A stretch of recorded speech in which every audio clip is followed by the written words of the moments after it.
Voilà, bonsoir, bienvenue ce soir. Dans notre série de webinaires. On va un peu parler d'un objectif que tu as eu l'occasion de tester, et qui est le 14 GM. Est-ce que vous voyez mon écran?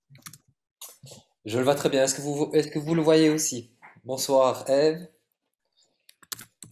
Ok, mais donc j'ai effectivement eu l'occasion de tester ce Sony 14 mm f1.8 GM et j'ai également pu le comparer par rapport à d'autres objectifs que j'ai déjà testés, notamment le Sony 12-24 f2.8 GM que vous voyez ici à l'écran. Vous voyez que la taille est quand même nettement euh, inférieur, ainsi que le poids qui sera également nettement inférieur.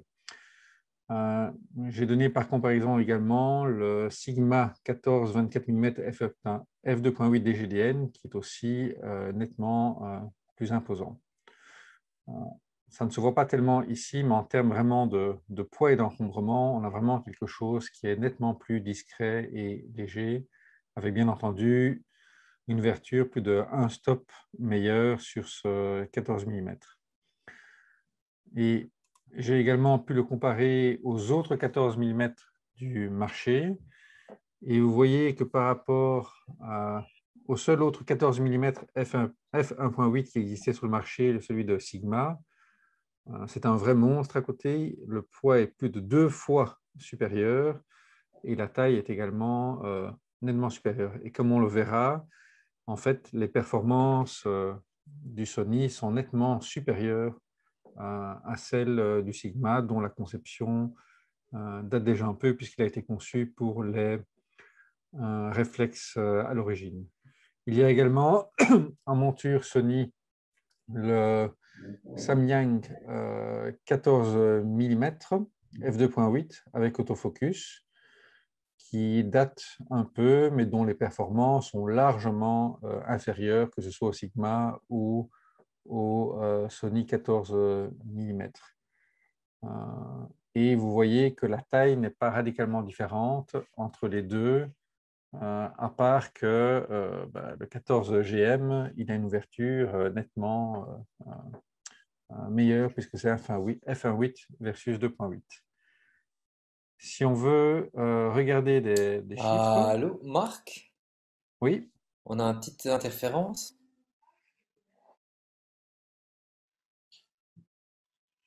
tu m'entends pas? Ah, allô? Est-ce que vous avez aussi des problèmes techniques? Pas pour moi. Ok. Tout le monde sait bien suivre? Ah, ok, mais tout va bien. Jérôme Kennedy, tout va bien. Excusez-moi, mais ça doit être mon internet qui n'est pas stable. Ok, donc je vais agrandir un petit peu. Voilà, j'espère que les chiffres sont assez clairs. Tu peux faire un petit zoom pour juste s'approcher? Là, je suis déjà fort zoomé. Là, là, c'est Voilà. parfait. Donc, j'ai un peu comparé qu'est-ce qui offre un 14 mm, je dirais plus ou moins de qualité, et à quel prix, quelle taille, etc. Et là, on voit que le Sony 14 GM, bon, il est à 1 600 €, tout comme le Sigma, mais il ne fait que 460 grammes versus 1,2 kg pour le Sigma, quoi. En main, c'est monstrueux. La différence est monstrueuse.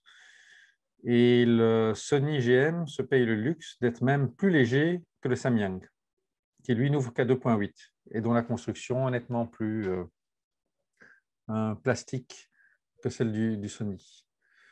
Par rapport au 12-24 GM de Sony, c'est un prix 2 fois inférieur et quand même on gagne pas mal en points. Donc on est à 460 grammes versus 847 et à 100 mm versus 137. Donc on gagne quand même 37% et près de 40% en poids. Voilà, donc vraiment en termes rapport, compacité, ouverture, etc. Il est très bien placé et dans les objectifs, je dirais, des constructeurs Sony, Sigma, etc., en termes pour un f1.8, son prix est tout à fait en ligne avec les prix du marché des concurrents les plus proches. Donc, il est vraiment bien positionné pour ce genre d'objectif en termes tarifaires et c'est le champion en termes de taille et de poids. Donc, il peut même convenir également sur un A7C tout petit, il reste très, très discret. En termes d'ergonomie, c'est également, je dirais, et d'AF, c'est également le meilleur. Les focales fixes étant toujours un peu meilleurs, même chez Sony, que les zooms. Il a les derniers moteurs Sony.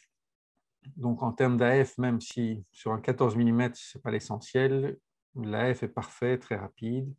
Ça, je vais pouvoir vous le montrer. Et l'avantage aussi d'avoir une focale fixe, un GM, c'est pour la vidéo d'avoir une bague d'ouverture qui peut être mise en clickless. Voilà. Par contre, en termes de filtre, tout comme le Sigma 14 ou le Sony 1224 GM, il va nécessiter, et on verra un peu plus tard, des filtres spéciaux. Parce que vu la lentille frontale qui est extrêmement bombée, il est impossible de mettre un filtre plat devant. Donc, pour ça, je vous montre quelques photos que j'avais fait du boîtier. Vous voyez qu'il y a un pare-soleil spécifique. Il y a un couvercle spécifique puisque le pare-soleil, lui, est inamovible et que la lentille frontale est très bombée. Donc, on ne peut pas enlever le pare-soleil pour protéger la lentille frontale. Et donc, des filtres vissants traditionnels ne se fixent pas à l'avant. Donc, en termes d'ergonomie, on a le classique bouton programmable sur le côté, AFMF. On a la bague d'ouverture, cliquable, décliquable. Et voilà. Et sur un A7R4, ça reste vraiment très, très compact. Si on compare surtout au Sigma 14 mm 1.8 qui, lui, était monstrueux sur cet objectif.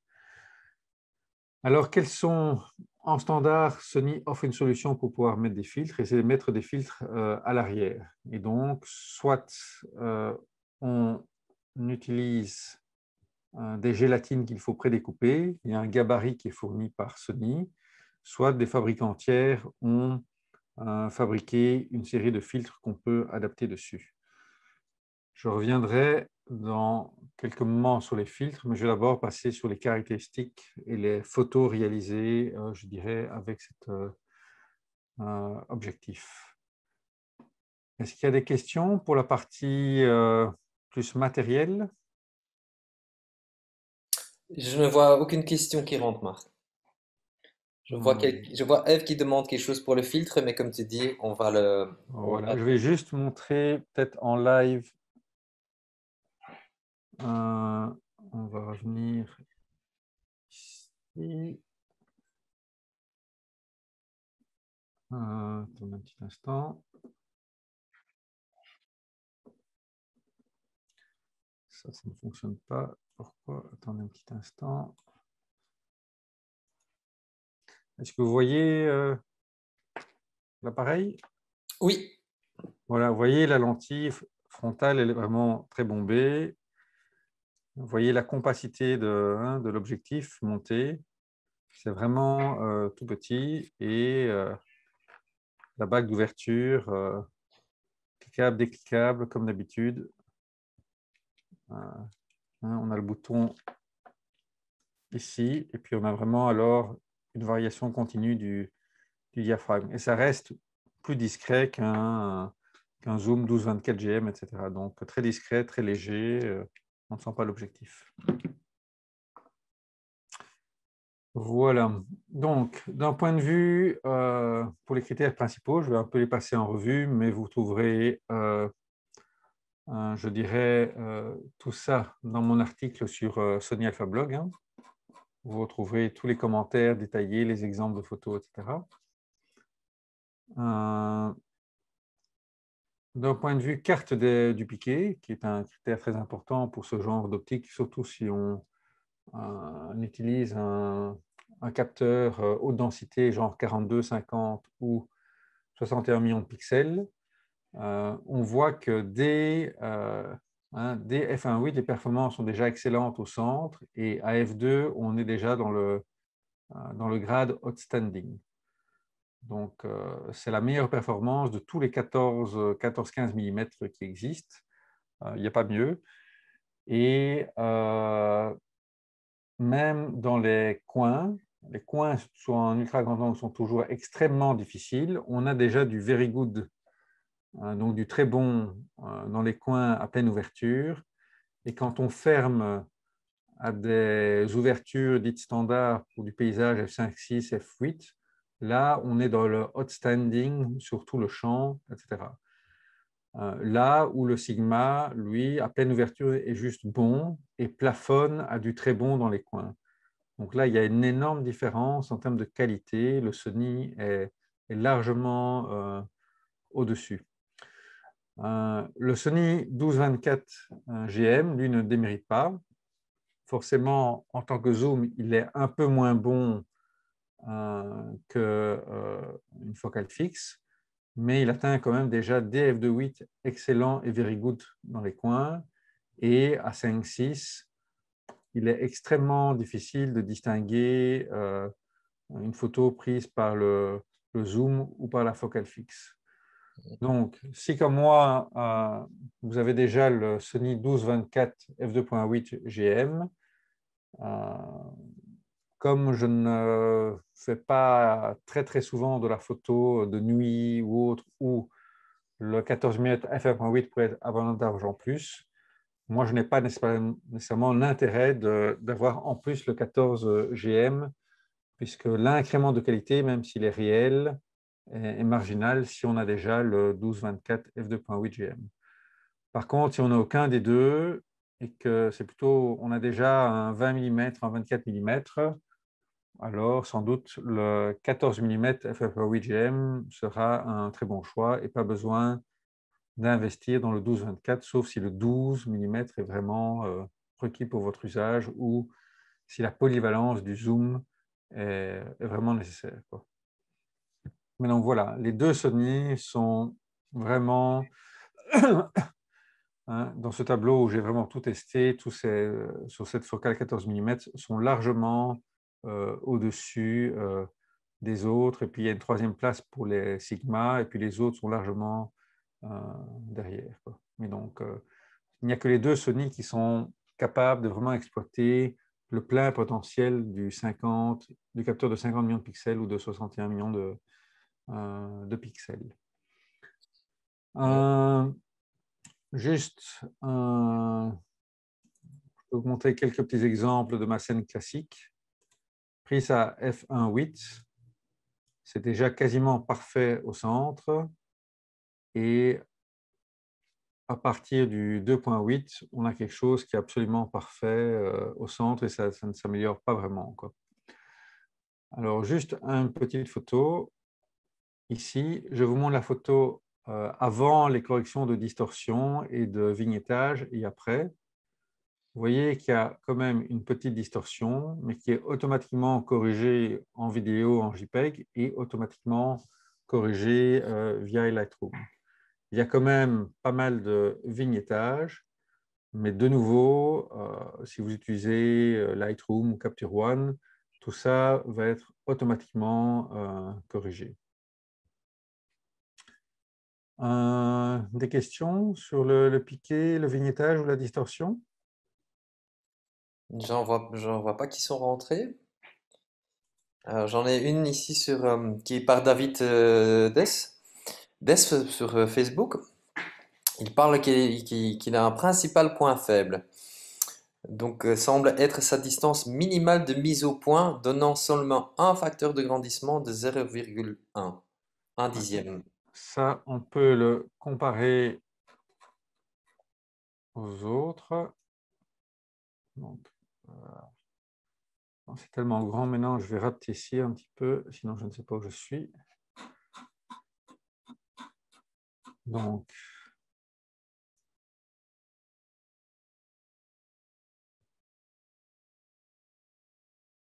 revenir sur la comparaison qui était ici. Voilà, voilà.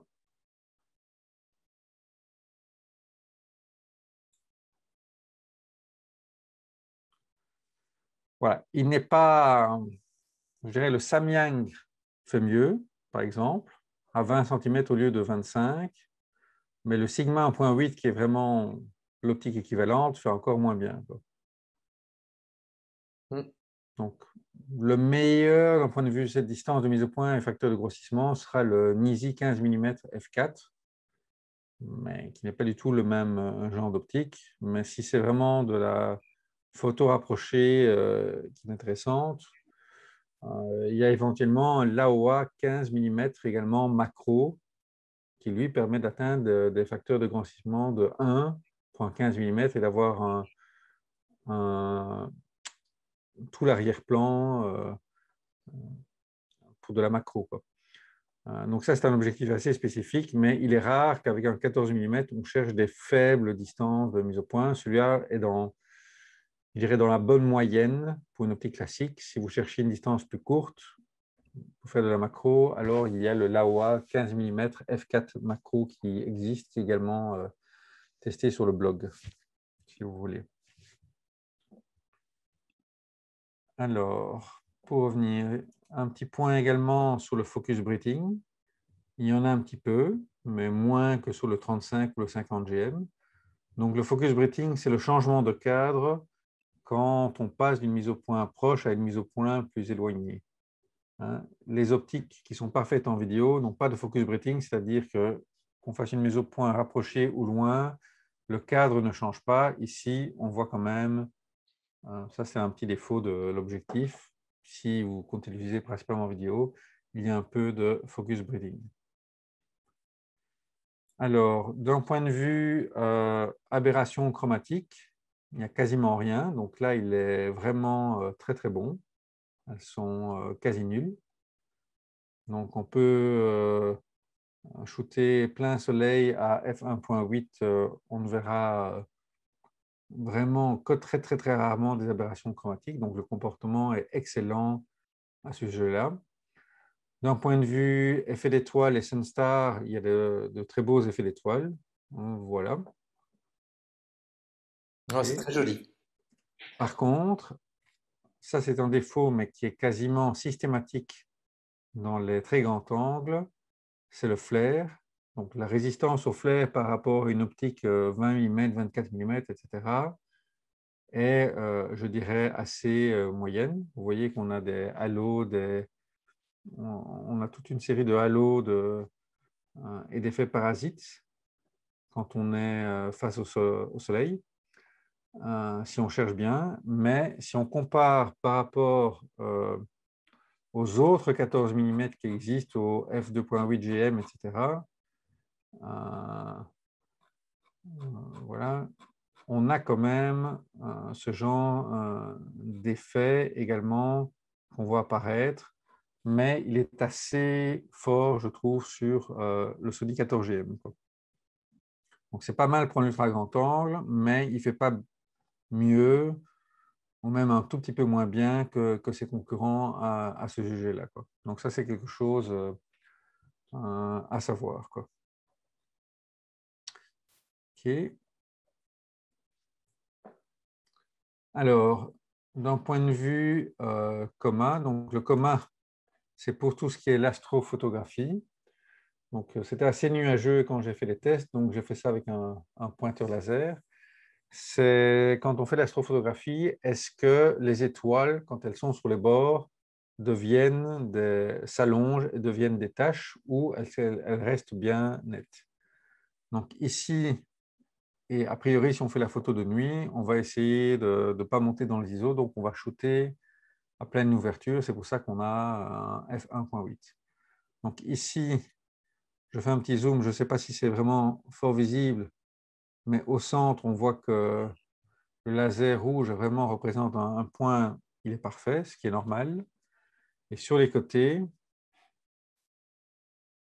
voilà, à f1.8, on a, ce n'est pas exactement un point, mais l'effet d'allongement est extrêmement faible.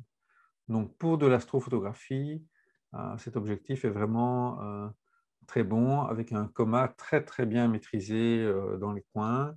Et dès qu'on ferme à 2,8, c'est parfait également dans les coins, quoi. Ce qui est très loin d'être le cas avec, par exemple, les optiques Samyang 14.8, où on a vraiment des étirements dans les coins, quoi. Donc, pour de l'astro, c'est vraiment un très bel objectif avec une très bonne gestion du coma. Donc, Alors, certainement à conseiller. pardon? Certainement à conseiller pour les gens qui adorent la photographie astro. Oui, donc vraiment les très bonnes optiques pour ça, il y a ce 14 mm, il y a le 20 mm Sony, le 24 mm Sony ou le 12-24 qui fonctionnent vraiment très bien. Ces dernières années, Sony a vraiment fait un effort et toutes les optiques récentes sont vraiment, les grands temps qui sont prévus pour ça, sont vraiment très bons pour de l'astro. Alors voilà une photo pour juger du flou d'arrière-plan, de sa douceur et des ronds de bokeh. La photo a été prise à la distance minimum de mise au point. Vous voyez que quand l'arrière-plan n'est pas trop chargé, on a quand même quelque chose d'assez doux et des ronds de bokeh qui sont bien ronds. Voilà, je zoome, on voit bien. Voilà l'effet quand on ferme. Donc ça reste bien rond. Là où chez certains concurrents, on commence à voir des octogones plus marqués, etc. Donc pour un ultra grand angle, c'est vraiment un beau bokeh qui permettra d'avoir ces effets pour des mises au point rapprochées, donc à 25 cm. Par contre, il y a quand même, ce n'est pas parfait, mais les ultra grands angles ne sont en général jamais parfaits puisqu'ils ne sont pas optimisés pour cela pour le bokeh. Si on zoome, je ne sais pas si c'est très visible, je vais zoomer à plus de 200%. Voilà. On aperçoit des très légères tranches d'oignon dans les ronds de bokeh. Donc, ça, en général, sur ces ultra grands angles, c'est très présent. Ici, c'est assez faible, mais on peut les voir à du 200%, que bon, c'est moins bon qu'un 35 GM ou qu'un 50 GM d'un point de vue de la texture interne des ronds de bokeh. Mais sur un 14 mm, on n'en a pas souvent des ronds de bokeh, puisque ce n'est pas le but. Ici, ils sont beaux, le flou d'arrière-plan est bon, mais si on zoome et qu'on veut pinailler, bon, on va trouver quelque chose d'un peu moins parfait qu'un objectif à un portrait, mais ce n'est pas le but de faire du portrait avec ce genre d'objectif, ce n'est pas très dérangeant. Mais voilà, par transparence, il y a, on dirait, ce petit point qui n'est pas parfait. Alors voilà également un autre exemple du bokeh, du flou d'arrière-plan, pardon. Et un autre exemple où, quand on a un arrière-plan qui est vraiment très chargé, eh bien, le flou d'arrière-plan devient un peu plus nerveux.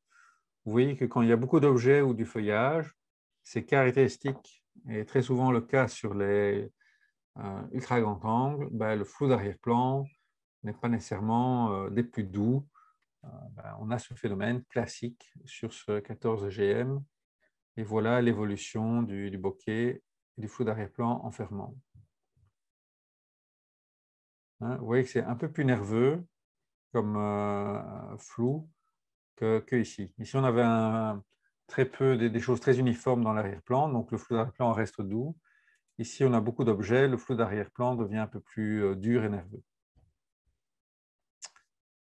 Okay. Par contre, on le voit ici, avec une photo d'une moto, ou ici, avec une photo prise dans un magasin de savon, parfum, etc. Le rendu des couleurs est vraiment excellent. On a quelque chose de très, très naturel. Là où chez certains concurrents, on a parfois des teintes un peu fades ou trop contrastées. Ici, vraiment, comme tous les optiques GM, on a une consistance des couleurs.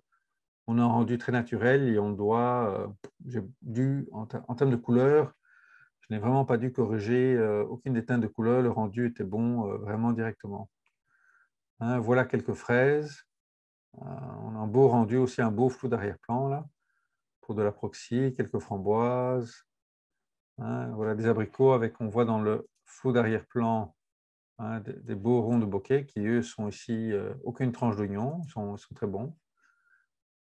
Voilà, donc on arrive quand même, ça c'est vraiment un des points forts de cet objectif, un très bon flou d'arrière-plan et rond de bokeh pour un ultra grand angle et un rendu des couleurs excellent, un très bon contraste, des couleurs très fidèles, très peu de retouches nécessaires et vraiment pour de la proxy photographie, vraiment je dirais un très beau rendu.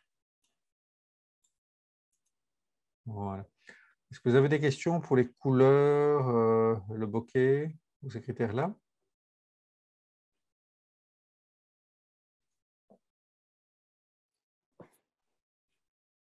Non, je vois aucune question qui rentre.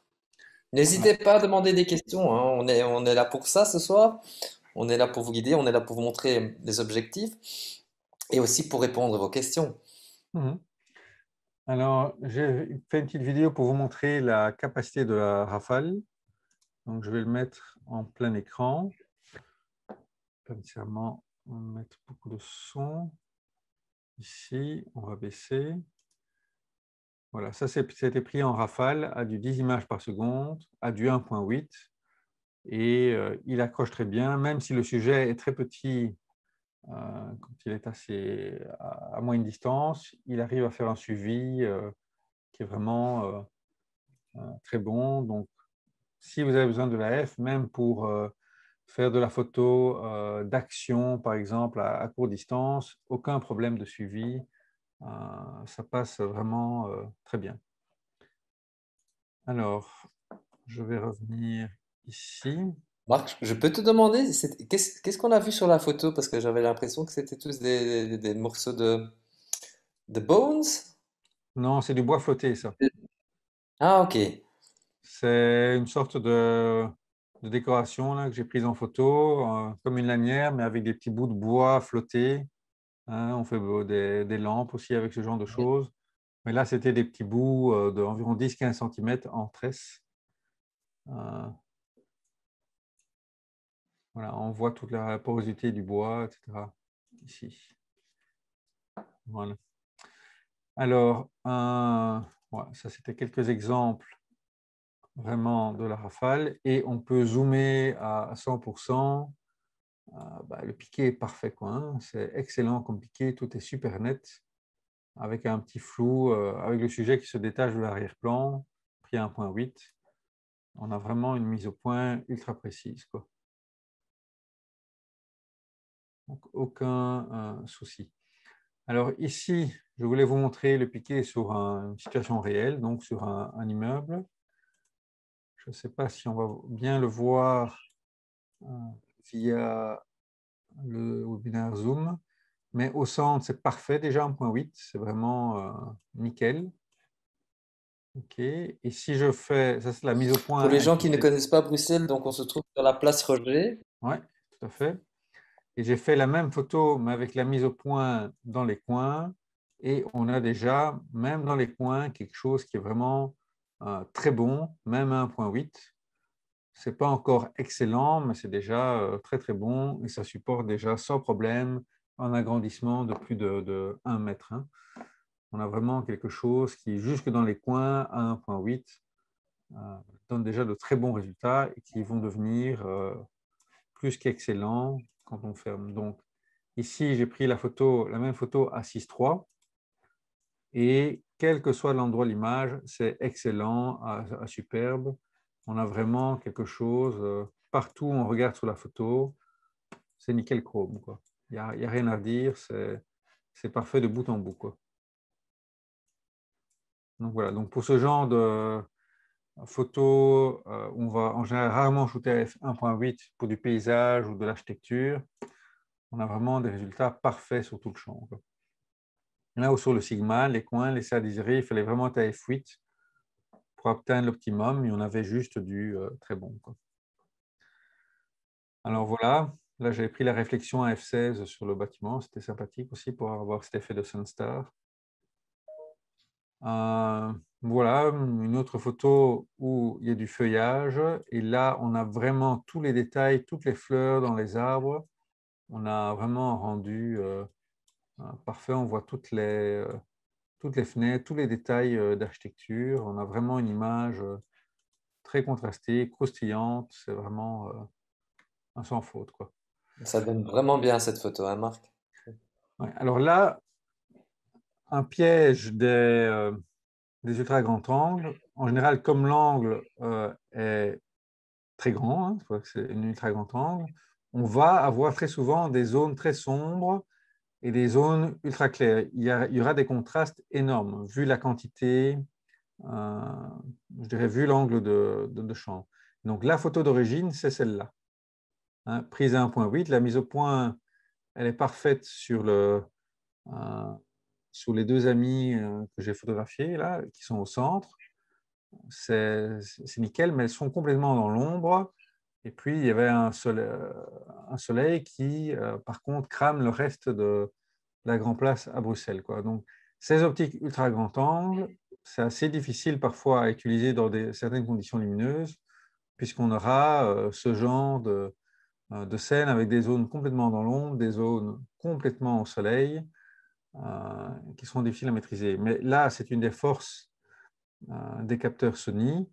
Il y a une telle dynamique qu'on peut, vous voyez, récupérer très très bien en poussant les curseurs en Lightroom. On sait récupérer les ombres, on sait récupérer les hautes lumières et on arrive à avoir des choses qui sont pas mal, même sans filtre. Okay, mais c'est une caractéristique de ces... Plus on est grand angle, plus on va avoir ces effets de très fort contraste. Et donc, il faut avoir l'habitude et certaines scènes seront très difficiles à rendre vu les différences de ombre, soleil, etc., quoi. Alors, voilà quelques exemples d'architecture hein, dans la photo qui illustrait le webinaire. Donc, ça permet vraiment d'avoir tout l'environnement, avoir quelque chose d'assez dynamique aussi. Et on peut zoomer n'importe où. On voit les inscriptions aussi Starbucks. On sait lire parking Rogier. On voit les détails du masque. On distingue l'œil de ce passant. Et on distingue vraiment les bords de l'immeuble sont hyper nets. On voit la structure de la grue ici. Donc vraiment, on a une image qui fourmille de détails. C'est vraiment très impressionnant d'un point de vue résultat. Même chose ici, quelques photos prises à la place des Martyrs, avec des perspectives, avec ce 14 mm. On peut vraiment avoir toute la place, mais mettre en exergue à l'avant-plan, par exemple ici, l'angle de ces marches. On peut composer en jouant avec les lignes, les marches, les fuites des immeubles, les parasols en plus. Donc là, avec un 14 mm, il faut essayer de remplir l'image, de l'habiller, de jouer avec les diagonales. Et de nouveau, on peut zoomer, encore zoomer à 200%. On a tous les détails d'architecture ici. C'est vraiment... il n'y a rien à redire sur l'image, elle est vraiment parfaite. Voilà quelques autres photos. Ça rend vraiment les endroits que tu viens de nous montrer, je les connais par cœur, mais en les voyant comme ça, en 14 mm, ils sont tous magnifiques. Donc Ça donne une autre perspective. ça Ici, aide vraiment, on complètement, a hein. la diagonale de l'immeuble, la verticale de cet autre immeuble, on a le reflet du soleil, mais on a aussi une diagonale avec les bancs, Mm. une deuxième diagonale ici avec d'autres bancs. Donc, il faut un peu essayer de jouer avec la composition et trouver le bon angle. Il y a des choses qui donnent bof, mais voilà, il faut chercher pour l'architecture avec un 14 mm la bonne composition. Là, on a toute la place de la monnaie en une seule fois. Alors, il y avait des petits jets d'eau par terre. Donc là, prise à distance minimum, on a les jets d'eau qui sont figés à un 5 millième de seconde. Et voilà, celle-là, j'aime même bien aussi. Ouais, avec le On a les soleil. jets d'eau figés, on a la monnaie, et puis on a vraiment le soleil en Sunstar, et on a quand même tous les immeubles environnants, quoi. Donc ça, il faut en 14 mm. Avec un 16 ou un 18, on n'y arrive pas, quoi. Voilà, quelques scènes de rue. Je ne vais pas me répéter, mais partout où on zoome, c'est parfait, quoi. Et j'ai une question pour toi de Eve Oui, en fait qui se demandait pour le sujet au vélo, oui. à quelle distance étais-tu sur le sujet? Tu es à 1 mètre. Donc je parle de la photo de personnage qui vient de passer ou le film Oui, attends, je vais reprendre avec ici. le rafale, ouais. En fait, j'ai commencé, bon, j'ai gardé que 2-3 photos pour zoomer parce que sinon c'est loin, mais le tracking a commencé plus ou moins à 25-30 mètres, malgré que le sujet soit très éloigné et très petit dans le viseur. Là, il est à peu près 2 mètres et là, il passe à moins d'un mètre, quoi. Là, c'est à 1 mètre, par exemple. Hmm. Ici, c'est pris à 1,50 m, quoi, à peu près. Donc, voilà, vraiment, on garde tout l'environnement, on garde un très bon AF et voilà, regardez ici, je ne sais pas si on le voit vraiment bien, le visage est parfait, je suis à 200%, mais il y a quand même l'arrière-plan qui est bien flou parce que c'est pris à f1.8, quoi. Donc, ouais, d'un point de vue AF, aucun souci. Quelques autres photos, hein. On a tout la grande place en une seule fois facilement. Voilà, quelques autres photos. Pour des photos de magasins qui étaient relativement étroits, ça donne vraiment tout un espace ici. Hein, là, la voiture était à moins de 2 mètres, mais on a l'impression ça lui donne beaucoup plus de force et d'ampleur, là. La place de Brouckère, vous voyez, c'est vraiment jouer avec les perspectives qui donnera le plein potentiel de cet objectif. Bien entendu en paysage, mais là, je n'ai pas pu sortir de Bruxelles lors de la période où j'avais en prêt cet objectif. Quelques photos d'architecture, de nouveau, pour jouer avec les perspectives.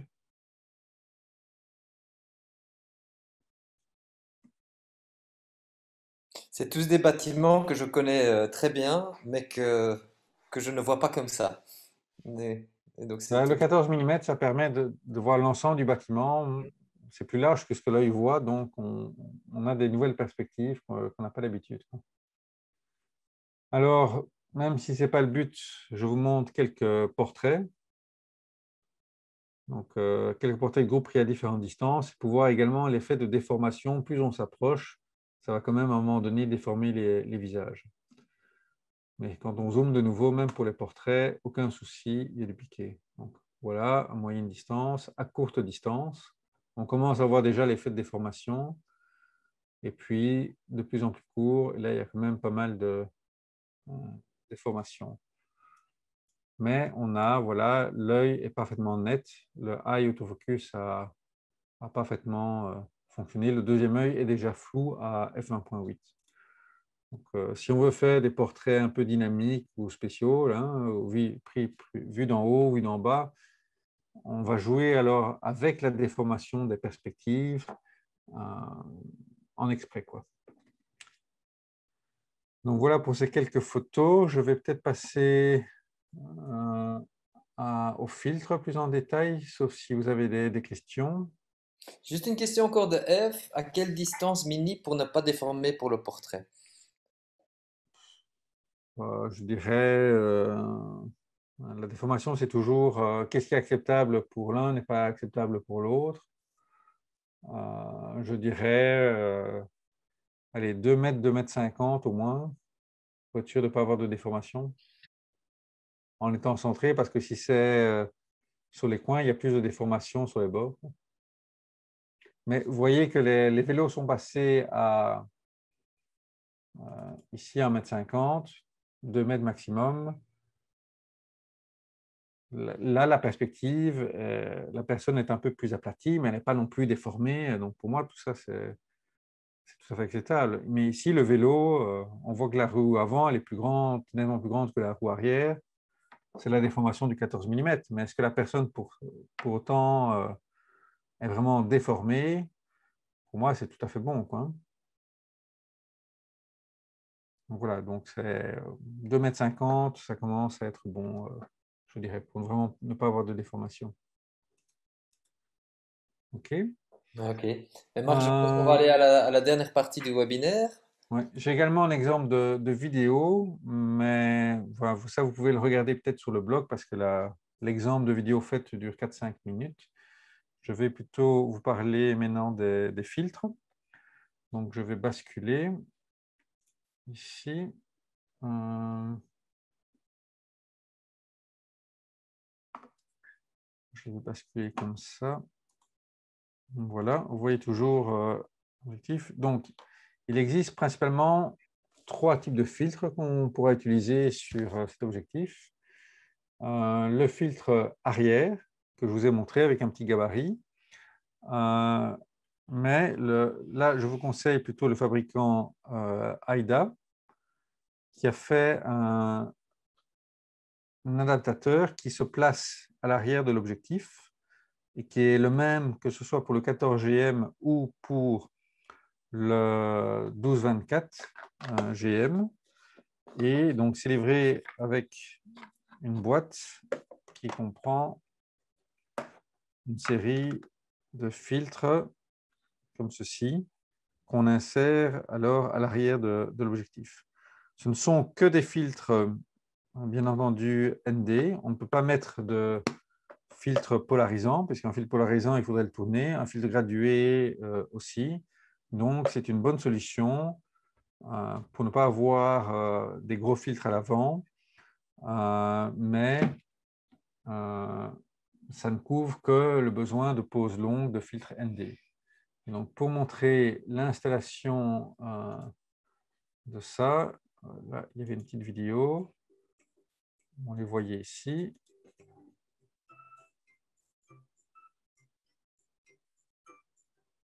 Donc, on doit dévisser le cache arrière, mettre le cache fourni par AIDA. Ça a l'air dangereux, mais c'est très facile à faire. On fixe, on remet les vis, et vous voyez qu'il y a un petit clip qui permet de fixer le filtre.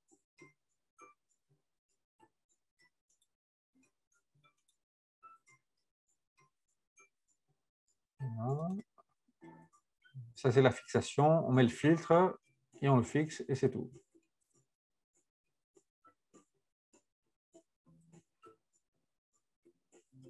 Voilà. Donc ça, c'est pour ces filtres qui se mettent à l'arrière de l'objectif. L'avantage, c'est que ce n'est pas un filtre où on doit laisser l'installation de ce filtre peut être faite sur le terrain. On peut le mettre et l'enlever relativement rapidement et facilement.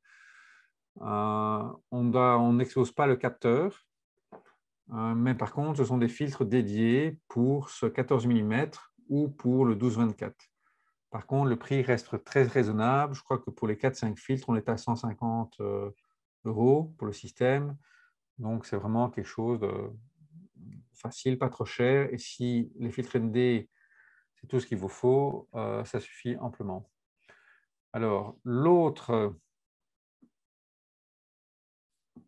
solution qui est ici, que je voulais vous montrer, ce sont les Case Clip-In Filter. Donc, ça, c'est la marque Case. Voilà. Et ce sont des filtres ici, comme ceci. Mais ce ne sont pas des filtres qui se mettent sur l'objectif, ce sont des filtres à mettre dans la cage du boîtier. Et donc, l'avantage, c'est qu'ils sont universels, c'est-à-dire ils ne dépendent pas d'un Il n'y a pas de ils ne il y a dépendent pas pas de montage, d'un il y a pas objectif de montage et particulier. démontage. Mais le désavantage, il ne nécessite pas non plus de démonter le cache de l'objectif. Le désavantage, c'est qu'ils se mettent juste devant le capteur. Et donc, c'est à faire dans un environnement quand même qui est assez sécurisé, puisqu'on ne va pas faire ça sur le terrain avec de la poussière qui pourrait rentrer. Même si l'opération est rapide, on expose beaucoup plus le capteur que dans l'autre solution. Par contre, une fois qu'on a ces filtres, quel que soit l'objectif, on peut utiliser, ils sont là, etc. Et une fois qu'ils sont installés, ils protègent le capteur justement des poussières. Mais l'installation, quand on ouvre et qu'on installe, le capteur est à l'air libre pendant 20-30 secondes, quoi. Donc, si c'est un environnement qui est venteux ou avec des poussières ou poussiéreux, ce n'est pas recommandé du tout. Voilà. Mais vous voyez, on insère, il y a un petit outil qui permet d'enfoncer le clips. Et voilà, il est en place, même à du 14 mm, du 12, j'ai essayé, ça fonctionne, il n'y a pas de vignettage, pas de détérioration de la qualité d'image, et compatible. J'ai essayé ça sur un A7S, un A7R, A1, aucun souci, quoi. Voilà. Une fois qu'il est en place, n'importe quel objectif va bénéficier alors de ce filtre ND. Donc ça, c'est pour ces solutions de filtre à l'arrière ou dans le boîtier. Pas très cher. On parle là pour les filtres clip-in de 80 € le filtre. Donc ça reste très raisonnable. Mais de nouveau, il n'y a que des filtres ND ou des filtres alors nuit naturelle, qui sont des filtres pour la photo de nuit, qui sont valables. Si on veut vraiment la panoplie complète des filtres, il faut utiliser un filtre à l'avant. Donc, pour ça, je vais vous montrer une petite vidéo du montage que j'ai fait. Je pourrais vous montrer après en live, mais ici, tous les accessoires sont montrés. Donc, le seul fabricant qui fait cela pour l'instant, c'est Nisi. Aida doit également sortir un modèle, mais que je n'ai pas reçu en prêt, donc je ne vais pas le commenter puisque je n'ai pas reçu. Par contre, Nisi a un porte-filtre, un générique et des adaptateurs pour chaque objectif. Donc, le même système est livré avec un adaptateur selon votre objectif. Donc, j'avais à l'origine l'adaptateur pour le 12-24 2.8 GM. Eh bien, j'ai eu en prêt celui pour le 14 mm. Donc, tout le reste du système reste pareil. On change juste l'adaptateur qui coûte une centaine d'euros et qui permet, je dirais, de l'adapter après sur toute une série de grands angles, que ce soit des Sigma, les Sony 14, les Zoom, etc. Il y a des adaptateurs pour la majorité des objectifs ultra grand angle. Donc déjà, vous voyez que la fixation est vraiment très facile, avec un petit verrou à l'arrière. Il y a de la feutrine tout le long pour éviter les reflets. Donc, c'est pour éviter des reflets parasites qui pourraient donner des fuites de lumière, etc. On fixe un filtre CPL dessus, qu'on visse sur l'adaptateur. Une fois qu'il est vissé, il y a une petite molette qui permet de tourner le filtre polarisant et donc de jouer avec l'effet polarisant. Ensuite, par-dessus, on monte un porte-filtre. De nouveau, le système est vraiment très bien conçu. Voilà, il se clipse dessus, ça tient directement et on peut insérer après des filtres ND traditionnels ou des filtres ND gradués et les faire pivoter. Voilà. Mhm.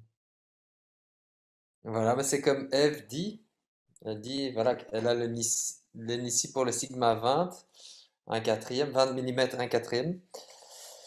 Mais voilà, c'est une autre manière de travailler. Et puis, enfin, c'est un peu plus grand et c'est un peu plus mastodonte sur l'objectif. Oui, mais on a quelque chose, parce que moi j'aime bien aussi utiliser un filtre ND gradué pour assombrir le ciel. On ne peut pas faire ça avec les autres filtres.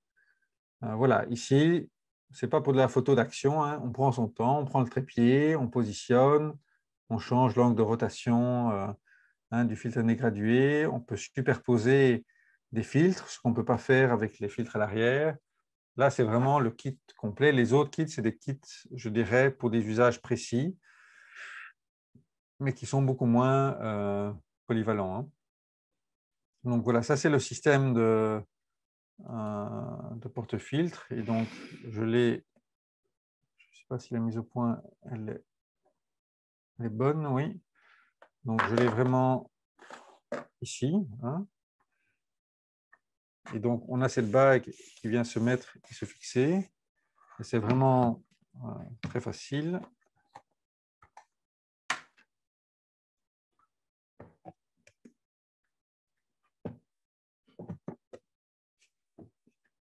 Évidemment, il y a le filtre polarisant dessus, donc je ne vois pas grand-chose.